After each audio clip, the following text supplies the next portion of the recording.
Tere kõigile, Tõnis Lepik olen mina Riigi Infosüsteemi Ametist ja räägin nüüd vist teist aastat järjest siis teemal mobiiliga hääletamine ja mobiilivalija rakendused.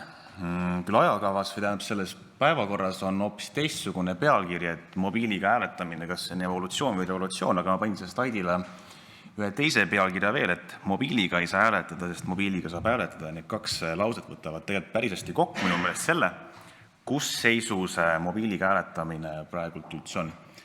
Ma selline 15 minutit äkki räägin ja siis jätan lõppu natukene aega ka küsimusteks diskussiooniks, sest tavaliselt neid on esitlustel tulnud. Nüüd ta on küll päris palju, võib-olla mu teemasid kattis üle, aga mul rääkida on omajagu, nii et ma püüan neid mitte korrata. Aga kus kohas on mobiiliga valimine ning meil juba tulevad ka valimised, kes on näinud siis seal, või tähendab, valimiskomisjon kevadel otsustas, et sinna saab minna 3 valijarakendusega Windows, Mac OS ja Linux operatsioonisüsteemidel ja Android ja iOS sinna ei kuulu. Vaatamata sellele, et kevadel, ma arvan, see oli mai-juunikuus, RIA ütles kõva häälega välja, et mobiili valijarakendused on tegelikult valmis ja nendega võiks valimistele meie arvates vastu minna küll. Sellepärast, et see rakendus päriselt töötab, sellega saab häält anda, aga mitte KOV valimistel see aasta. Ja mis on võib-olla üks suurem põhimõtteline muudatus, mis otseselt veel toimunud pole, vaid on toimumisjärgus, on see, et mobiilivalija rakendused ei ole enam ilmtingimata eraldiseisev projekt, nagu ta on seni olnud, vaid ta liigub selles suunas, et ta ongi osa e-hääletussüsteemist Eestis. Ehk et kui tuleb mingisugune uus tehnoloogiline areng, mingisugune uus mõttearendus, siis seda mitte ei tehta ainult arvutivalijarakendustele, vaid tehakse ka mobiili omadele. Et see on väga põhimõtteline muutus ning see tagab selle, et pole siis, mis hetkel langeb see otsus, et nüüd me hakkame ka riiklikel valimistel kasutama mobiilivalijarakendused, need rakendused kohe võtta ning nad ei vaja enam eraldi sellist spetsiaalselt nüüd üles seadmist. Aga siis 2 suuremat teemat. Miks saab mobiiliga hääletada? Sellepärast, et see rakendus ise ei ole nüüd midagi nii tohutult keerulist. Sellega saab häält anda, seal pole mingeid väga suuri keerulisi vaateid, võib-olla see keerukus on pigem just see, mis toimub seal taustal. Kogu selle turvalisuse tagamine, kogu see diskussioon, mis seal taga käib. Kevadel tegime ka sellise vahva ürituse nagu avalik testimine, kus siis panime selle rakenduse 2 viisil veebi ülesse, iOS-ile siis App Store'i ja Androidile valimised.ee lehele lihtsalt selle puhta APK faili. Ning idee oli see, et paneme nad ülesse, las siis avalikkus testib, avaldab oma arvamust ja kuulame, mis inimestel arvata on. Suurusjärgus 2500 inimest seal osales, võttis selle rakenduse kätte, proovis. Väga üllatavalt suur hulk inimesi andis tagasisidet, see oli väga ootamatult kõrge kogus ning veel ootamatum oli see, kui positiivne oli tagasiside, sellepärast, et valimised tavaliselt tõmbavad sellist natukene kiskumist, kräunumist, aga see oli päriselt üsna konstruktiivne, see tagasiside, mis tuli, ning see, et ta oli positiivne. Peame küsimus, mis seal oli see, on see, et aga millal siis päriselt valimistele kasutada saab. Sealt üks huvitav, natukene seda Tan juba puudutas ka, aga üks huvitav punkt, mille me sealt välja saime kohe tuua, on see, et me tegime teadlikult 2 erinevat levitusviisi. Äpipood versus siis otse veebilehel rakenduse levitamine. Ning kui kunagi oli see, et mitte mingil juhul ei saa hakata valijarakendusi levitama läbi poodide, sest poed on USA korporatsioonide kontrolli all, eks nemad seal muudavad koodi ja kõike, siis see testimine näitas seda, et kõige suurem tegelikult negatiivne tagasiside, mis tuli, on see, et kui kasutaja võtab selle rakenduselt valimised.ee veebilehelt endale kätte ja loeb selle APK, siis nagu Tan rääkis, siis tegelikult OP-süsteemid on näitatud niimoodi üles, et nemad tahavad hoida liiklust enda ökosüsteemis ning siis kuvavad sellist, ma ütlen, et eksitavat, aga natukene siis psühholoogiliselt mõjutavat teksti, et kuule, sa tõmbasid alla kahtlase rakenduse, äkki sa ei peaks seda kasutama. Ning see hulk inimesi, kes näiteks raadis alla omale Androidi rakenduse ning kes päriselt andis hääle Androidil, see oli üsna suur erinevus. Ehk et neid inimesi, kes päriselt ei läinud selle protsessiga lõpuni, oli omajagu. kus me saime tuletada selle, et tegelikult see kasutaja mugavus, see kasutajale tuttav tee, kus see rakendus kätte saada, on, ma isegi ütleks, mingil määral olulisem kui see, et kasutaja saaks täieliku selle kontrolli selle alternatiivse viisi kaudu. See muidugi ei välista seda, et võiks saada rakendust levitada mõlemal viisil. Rakendus võiks olla nii poes, kui samal ajal ka näiteks veebilehel või üldse mingisugusel mõnel viisil veel. Ning nüüd, kus me oleme seda kogu projekti juba päris mitu aastat ajanud, on meil iseendal üsna hea kompetents ja kindlus olemas. Me saame aru, mis on üldse need ohud, teemad ja kõik murekohad, mis mobiilirakendusega kaasnevad, ning me teame, kuidas nendega tegeleda. Ehk meie ise tunneme, et meie oleme valmis valimiste korraldajad selles toetama ning saaksime põhimõtteliselt lasta need rakendused käiku. Aga siis see võib-olla natukene huvitavam pool on see, et miks ei saa. Mul on järgmine slaid, mille nimi on Jorin versus kriitika, ehk see on siis rohkem see konstruktiivse kriitika pool. Et need punktid, mida tuuakse peamiselt välja, ongi see, et kui valijarakendus on äpipoes, on üsna keeruline, isegi võib öelda, et iOS-i puhul liiga keeruline, kuidas tõendada, et see, mis sa sealt alla laadisid, on identne sellele, mis sa üles laadisid. Selles mõttes kogu äpimaailm selle eelduse peal üleval elab, selles mõttes äppe on seal palju, kõik seda fakti aktsepteerivad, aga valimiste puhul niisugused võib olla väga sügavad ideoloogilised, kuidas ma siis ütlen, ideaalid ei taha nendega tihtipeale nõustuda. Ehk et see, et sa ei saa biti vastu võrrelda, et see, mis ma nüüd alla laadis, on täpselt see, mis tegelikult üles laeti. Ning teine on kogu see kartus nende tehnoloogiagigantidest sõltuvuse tekkimise ees. Sellepärast, et kui see rakendus sealt poe kaudu hakkab levima, siis see on ka ainukene viis, kuidas sinna saab viia sisse muudatusi. Aga kuidas käib kogu see üleslaadimise protsess, mis on seal need nõuded rakendusele, kuidas seda levitada, kus kohast ta levib, mis viisidel, kuidas viia sisse muudatusi, see kõik on ju tegelikult selle platvormi poolt ette öeldud. Meil võib olla Eestis mingisugune oma tahtmine, me tahame võib-olla öelda, et me tahame viia sisse muudatusi 4 minutiga, Google ütleb väga tore, pakume 4 päeva, reaalselt 4 tundi, me oleme lihtsalt niivõrd erinevates mastaapides. Jällegi, maailm üldiselt seda aktsepteerib, valimiste puhul on see selline siis arutelu koht, et kas ka Eesti riigis me sellist sõltuvust tegelikult oleme nõus aktsepteerima. Ning siis kolmas võib-olla selline kriitilisem punkt on, või konstruktiivne kriitika on hääle kontrollimine. Jah, sellel avalikul testimisel, mis me tegime, oli see hääle kontrollijate arv, see hulk inimesi, kes hääletas ja kontrollis oma häält, oli päris suur. See oli võrreldav siis selle protsendiga, mis päriselt valimistel praegult tehakse. Aga see ei väära kuidagi seda, et on väga suur hulk ikkagi inimesi, kellel ei ole. Kui nad peaksid soovima mobiili peal hääletada, neil pole mitte mingisugust muud seadet, mille peal seda kontrollida. Kas lihtsalt füüsiliselt ei ole või neil pole inimest, kelle seadet nad tahaks võib-olla kontrollida. Et mõnel on pereliige, keda usaldada, võib-olla sõber, keda usaldada, aga mõni põhimõtte pärast võib-olla ei taha teise inimese telefonis oma häält minna kontrollima. Ning see on see üks siis koht, kus on tegelikult väga raske välja pakkuda mingisugust lahendust. Selles mõttes selle maandamismeede on väga lihtne. Kui mobiili peal hääletada soovid ka kontrollida, siis Eestis eksisteerib 2 alternatiivi. Kasutad arvutit või lähed jaoskonda.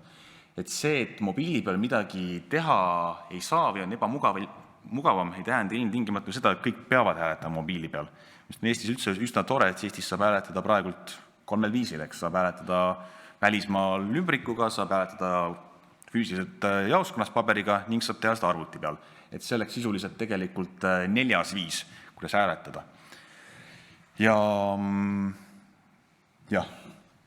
ma jõuan selle järgmise slaidini, et kui me saime sellest oma tagaisidest väga palju sellist kriitikat, siis kui mindi otsustama kevadel, et kuidas nüüd seda, kas minna siis sügiseste valimistele vastu ka päris rakendusega või mitte, siis ma saan täiesti aru valimiskomisjoni liikmetest, kes ei ole selles teemas võib-olla tehnoloogia eksperdid, kellel on väga raske aru saada, mis on tehniliselt päriselt adekvaatne kriitika ning mis on kogu valimiste teemaga tahes-tahtmata kaasa käiv selline mõnikord pahatahtlik, mõnikord lihtsalt trotsi näitav jorin.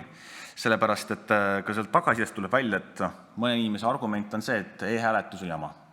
hästi hea, väga hea, saame selle info pealt nüüd teha edasi mida, eks. Sest et üldiselt kaks põhimõtet, tegelikult ei ole ju vahet. Need inimesed, kes hääletada tahavad, niikuinii mingisugusel viisil seda hääletuse oma häälega annavad. Ning need, kes neid valimisi usalda, ega nende probleem pole tegelikult ju mobiil või arvuti või paber või mis iganes. Siis mõttes, kui mingisugune institutsioon on ebausaldusväärne, siis vahet pole, mis viisil ta seda oma siis mitteusaldust on välja näidanud. See ei ole ju ilmtingimata selle hääletusviisi poolt põhjustatud. Ning tegelikult selle kõige põhjus, miks nüüd KOV-valimistel minu arvates endiselt mobiiliga hääletada ei saa, on see, et valimiste korraldaja poolt üks suur driver on see, et kuidas hoida iseenda usaldust arusaadavalt ning teine on see, et mitte anda siis potentsiaalsetele, kuidas ma ütlen siis, e-hääletuse või üldse hääletuse institutsioonide vastastele kriitikutele mingisuguseid hoobasid, kust siis genereerida väga selliseid leidlikke valimiskaebusi. Et Eestis valimiste siis niisugune korraldus juba on selline, et kaebajal on üsna lihtne, õigus on ennekõike kaebaja pool, et siis valimiste korraldaja peab lükkama selle kaebuse justkui ümber, mitte vastupidi kaebaja midagi tõestama, et tegelikult asi ei tööta nii, nagu ta on. Ning see põhjustabki selle olukorra, kus kui ma sisevalimiste korraldades on jube raske võtta nagu sellises olukorras, kus sul võib-olla juba ei ole kõige kõrgem usaldus, siin just kogu selle meediavõimu ja teemade taustal, et on väga raske võtta sellist suurt otsust vastu, mis mingis mõttes muudab või annab täiesti uued teadmatud viisid kogu sellele hääletamise viisile juurde. Et siin küll komisjon on katnud ära väga palju selliseid kohti või potentsiaalseid teemasid, kus kaudu võib tekkida mingisugune oht, aga ma kujutan ette, et valimiste korraldaja peas on ka see mõte, et okei, aga kuskil võib tulla midagi veel, mille peale suudab veel keegi tulla, et missuguse kas murekoha või siis kas siis heatahtliku või pahatahtliku kriitika välja leida. Ja see põhjustabki selle, et selline hetkeseisu pidamine on niisugune üsna mugav seis ning kus midagi otseselt ei lähe halvemaks ja midagi ei lähe paremaks. Aga see küsimus iseenesest jääb, et kuidas teha siis innovatsiooni olukorras, kus innovatsioon on liiga riskantne. Üldse, kas see on innovatsioon või see on niisugune siis siin ametkondade ise hakanud revolutsioon praeguse olukorra vastu. Et ma saan tuua niisuguse näite, et näiteks see hulk inimesi, kes käib valimistulemusi vaatamas mobiilist, on suurusjärgus 50%. Et seda me näeme valimiste infosüsteemist, et see on üsna pooleks. See ei pruugi küll üks ühele üle kanduda, aga see avab niisuguse huvitava küsimuse, et ühel päeval, kui peaks minema seda teed, et lõpuks saab mobiiliga hääletada niikuinii, mis saab siis üldse tegelikult arvutivalijarakendustest, sellepärast et võib arvata, et vähemalt pooled, kui mitte rohkem inimesi hakkavad sellisel juhul mobiili pealt hääletama ning kuskil maalt tekib see küsimus, et kas siis on hoopis arvutivalijarakendused need, mis kuskile hakkavad ära vaikselt hääbuma. Või siis on ka see leer, kes küsib üldse seda küsimust, et aga milleks siis arendada üldse asja, mida keegi ei kasuta. Et praegult selle rakendusele ühtegi reaalselt kasutust ei leidu, seda on 3 aastat nüüd arendatud, on küll ideid kasutada näiteks mõne väiksema valimissündmuse jaoks. Näiteks siin alles see aasta on olnud arutelus näiteks Viimsi vallaga, et võiks proovida teha külavanema valimist koos siis nende uute mobiilvalijarakendustega. See teema natukene on seal edasi liikunud, mingit konkreetset tulemust praegu ette näidata pole. Valijarakendust avalikkusele ka ei saa päris lahti teha, sellepärast et see on jällegi üks seadusse juurdatud punkt, et valijarakendus on mitte avalik.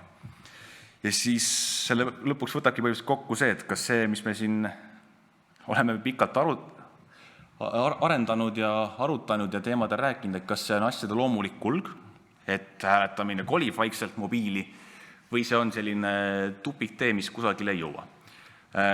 Vastust sellele ma ei tea, sellepärast et järgmised valimised on meil nüüd peale KOV-valimisi märtsis 2027, valime Riigikogu, mis tähendab seda, et umbes täpselt 1 aasta pärast, ehk 6 kuud enne valimisi, võiks olla tegelikult see pilt selge, kas me läheme mobiiliga nendel valimistel hääletama või mitte. Selle otsuse saab taaskord teha valimiskomisjon. Sealt on mul hea tsiteerida võib-olla ühte lauset, et mis samamoodi võtab see olukorra kokku, et põhjus, miks mitte mobiiliga valida, on see, et alati saab midagi paremini. Et niisugune kriitika, mille pealt on nagu väga raske teha midagi paremaks. Aga selle oma eelmise slaidi juurde tagasi, et tegelikult mis selles otsustavaks saab, on see, et kui suur ja kui tugev on usaldus siis valimisi korraldavate institutsioonide vastu. Kui see usaldus on kõrge, on sul justkui seda krediiti, mille pealt võtta natukene riski, teha midagi uut ja vaadata, kuidas seda siis avalikkus vastu toimib. Ma olen ise ka muidugi väga sellist meelt, et aastaid planeerida on nagu tore ja vahva, aga natukene võiks kusagil maalt midagi proovida ka. Et mõistan riske, aga mina pakun, et sellisel kujul, et lihtsalt arutada, on raske, et maailmas midagi muutuks. Et me peame aksepteerima neid riske, mis on ka komisjon oma töös välja toonud, neil on maandusmeetmed olemas. See, kas me nendega hakkama saame, seda peab siis päriselt järgi proovima. Et minu poolt aitäh, ma võtaks mõned küsimused, et aega vist võiks veel olla. Ja Tõnis on käinud meie aega väga ökonoomselt ringi. 10 minutit küsimusteks. Nüüd, palun, Jaan. Aitäh. See on küsimus sulle, aga võib-olla ka küberturvalisuse komisjonile, et ma oletan, et kui käis läbi see arutelu, siis et kas neid poode saab usaldada, et käis ka läbi arutelu siis nii hääle salajasuse kui ka tervikluse kohta. Ja nüüd see mõnevõrra provokatiivne küsimus on see, et kumba te hindate olulisemaks, kas hääle salajasus või hääle terviklus, sest näiteks kui keskenduda hääle salajasusele, siis enne oli see argument nüüd, kui on olemas Eesti äpp, kust ma saan oma terviseandmed kätte, siis võib-olla ma ütlen praegu midagi väga vale, aga minu jaoks on minu terviseandmed nagu tundlikumad, kui see, keda ma valin. Et kas see on üldse nagu enam argument? Minu meelest see on niisugune kogu selle eriti e-hääletuse puhul vist üks täiesti võtmeküsimus olnud algusest saati. Et see kaalukeel, ma ütleks, et see pood ise võib olla seal seda nii väga määrab sellest, et pood, ütleme, mis see riskistsenaarium tegelikult on, et kui suur on tõenäosus, et võtame siis Apple'i, kuna nendega on veidi keerulisem. Kui suur on tõenäosus, et siis Apple'i kontoris on eraldi, ma eeldan teadolevalt, üks niisugune sats, kes tegeleb sellega, et nad võtavad vastu siis sellesse App Store'i laetud rakenduse. See käib läbi nende mingisuguse musta kasti. Eks nad seal verifitseerivad seda, et see sisu ei sisalda mingit, ma ei tea, autoriõigustega teemat, mingisugust illegaalset sisu. Kas seda teeb automaatika või päris inimene, me täpselt ei tea, eks. Et nüüd keegi seal saab siis mingisuguse lipukese püsti, kas on selle varem pandi automaatselt, et näed, siin on nüüd valija rakendus.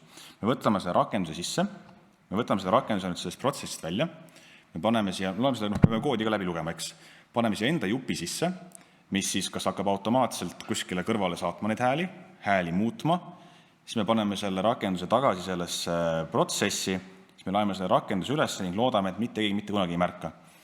See on küsimus see, kui reaalne on see, et selline stsenaarium on üldse võimalik. Mina väidan, et selle siin Teaduste Akadeemia skaala järgi 1, see on natukene juba niisugune ulmevaldkond, teoreetiliselt võimalik, praktikas mitte. Ma ütleks, et siin see salajasus tegelikult ei ole ohus. Või teoreetiliselt on, praktikas ei. Kontrollisin just meie metoodikast üle, me vaatasime tervikluse ja konfidentsiaalsuse ohtu täpselt samal pulgal. Et metoodika mõttes. Ja kui mult küsida otse, et kas mul üks või teine on olulisem, siis ma jääks praegu võlgu küll. Ma kujutan ette, et intuitiivselt ma tahaks öelda, et mulle vist võib-olla meeldiks see terviklus rohkem päeva lõpus, et me teaks, et valimistulemus on see, mis oli rahva tahe. Samas terviklus oleks seal skaala järgi 4, konfidentsiaalsus oleks 5, sest et pidama peale nagu sündmus.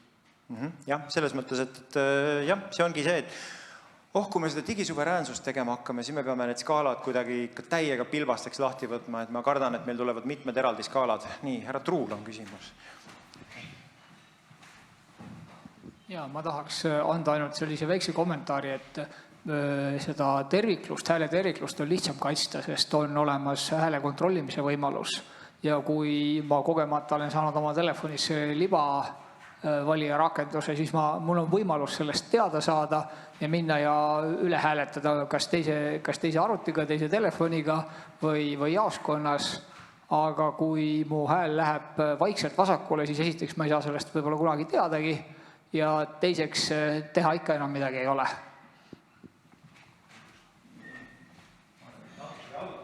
Natuke jalutan siia taha otsa. Tervist, mul on mitu küsimust. Ma isegi alustaks natukene kaugemalt, et me usaldame telefonis täna igasuguseid huvitavaid funktsioone nagu allkirja andmine. Me teeme sinna dokumentide vaatamist, me teeme igasugused muid riiklikke funktsioone sinna telefonide sisse ja neid me usaldame, ometi valimisi me seal sees ei usalda. Ja teisest küljest sa mainisid ka sellise teema, et mis saab siis sellest arvutirakendusest ja rääkisid ka sellest, et hääle kontrollimine on kohmakam. Ma ei ole kindel, kui palju inimesi üldse me häält täna kontrollib, et selles mõttes ma arvan, et see 10% või 3%, kes neid hääli kontrollib, leiab selle viisi niikuinii. Aga mu ikkagi peamine küsimus on selles, et miks me nii väga seda telefoni siis just valimise kontekstis kardame, muudes kontekstis ei karda? Ma arvan, see väljub täiesti selles mõttes tehnoloogia maailmas, see on puhtalt selline juba sotsiaalne nähtus, et minu isiklik arvamus on see, et see ei ole vist arvamus, et valimised on Eestis politiseeritud teema. Minu teada, ma ei mäleta, mis selle dokumendi või üks kokkuleppe nimi on, aga kõik praegu Eesti siis Riigikogus olevad erakonna esimehed on kunagi andnud sellise allkirja, et nad ei politiseeri e-valimisi. Selles mõttes, et Eestis on niisugune kokkulepe, seal on kõikide, ma ei tea, see on niisugune 5, 6, 7 aastat vana dokument. Aga see teema tegelikult on laual, see on niisugune hea viis, kuidas näidata üles oma meelsust valitsuse kohta, riigi kohta või suunal, kuidas hoida iseennast pildis, et ma ütleks, see on niisugune sotsiaalne nähtus pigem, et tõesti, et minu jaoks on, mul on telefonis palju rohkem rakendusi, kus ma kardaksin seda, kui seal, ma ei tea, keegi nii-öelda vahele sekkuks kui valijarakendus, et Aitäh. Ma ei oska sellist head tehnoloogilist vastust anda, aga ma arvan, et see on sotsiaalne nähtus, et Eestis on lihtsalt valimised väga niisuguseks ülekrutitud teemaks võetud ning praegult on see e-hääletamine üks niisuguseid häid kohti.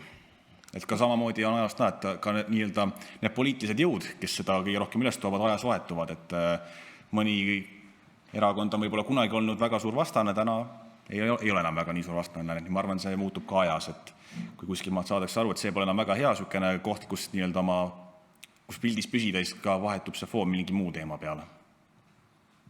Ja ma võib-olla vastan ka natukene eelküsijale, et valimiste riskiprofiil on natukene teistsugune kui paljudel teistel rakendustel, näiteks e-pangandusel. Et hääl peab olema salajane ja pluss me ei taha anda inimesele kätte liiga tugevat tõendit, et ta saaks hakata häält müüma. Ja see seab üsna mitmed kitsendused sellele, kui palju inimene saab kontrollida, mis tema häälega juhtub. Versus e-pangandus, kus ma saan logida iga jumala päev 10 korda oma pangakontole ja vaadata, kuhu mu raha on liikunud. Et see on üks oluline erinevus, miks võib-olla e-hääletamise olukord on tundlikum. Siis Ahtole kommentaariks, et peale selle, et minu hääle terviklus on probleem, tuleb eraldi vaadata ka valimistulemuse terviklust. Et jah, see, et ma saan kontrollida nagu enda häält mingisugusele kaugusele, see on üks asi. Teine küsimus on, kas ma saan kontrollida, et need hääled on kõik ilusti kokku loetud. Et see on see, mis nagu selle tervikluse minu jaoks ka viib nagu olulisemaks tegelikult kui selle hääle salajasus. Aga see on natuke subjektiivne. Ei, seda mitte, aga provokatiivne küsimus oli, kumb on olulisem, kas terviklus või salajasus, et see oli selles kontekstis minu jaoks. Ma mõistsin seda. Okei. Aga tegelikult ma tahtsin küsida hoopis. Ma tahtsin küsida, et kui sa ütlesid, et tõeline, et juurprobleem on usaldamatus institutsioonide vastu. Ja ma olen sellega täiesti nõus ja seda vist on ka uuritud ja leitud, et nii on. Aga mida siis teha? Et kuidas me siis seda probleemi peaks lahendama? Kui ma siit sellele annaksin sellise vastuse, mis lahendaks probleemid ära, siis küsiksid mõni inimene, miks sa enne ei öelnud, on? Et mul ei ole sellele vastust. Selle jaoks on, ma tahaks loota, et valimiskomisjoni inimesed lähevad peale igat koosolekut selle mõttega koju ja küsivad seda küsimust, et seni pole seda lahendust tulnud ning see ei ole kuidagi etteheide, see ongi keeruline. Et valimised demokraatlikus maailmas tahtmata, et on võitjad ja on kaotajad ja vahet pole kummale poole sinu maailmavaated tollel hetkel jäävad, siis sa oled kas ühel või teisel poolel ning varem või hiljem käib igaüks kummagi pool ära lihtsalt ja see põhjustab niisugust tahes-tahtmatut trotsi ja seda on hea näidata näiteks valimiste kontekstis. Jaa, suur tänu, Priit Vinkel E-riigi Akadeemiast.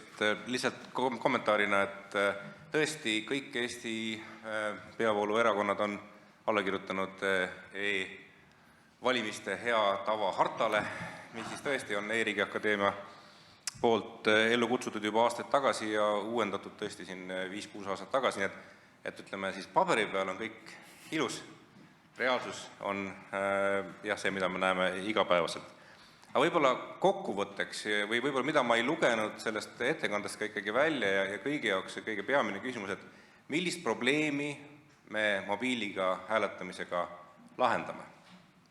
Meil on olemas tõesti, nagu eelnevalt on korduvalt juba öeldud, meil on olemas suhteliselt efektiivne valimisjaoskondade süsteem, meil on olemas võimalus hääletada 3 erineva arvutil põhineva operatsioonisüsteemiga, et äkki kogu selle probleemi kokkuvõtteks, et millist probleemi me siis tegelikult valimiste korralduses lahendame, kas see, või kasutame sedasama driver, kes või mis see driver on tegelikult selles protsessis?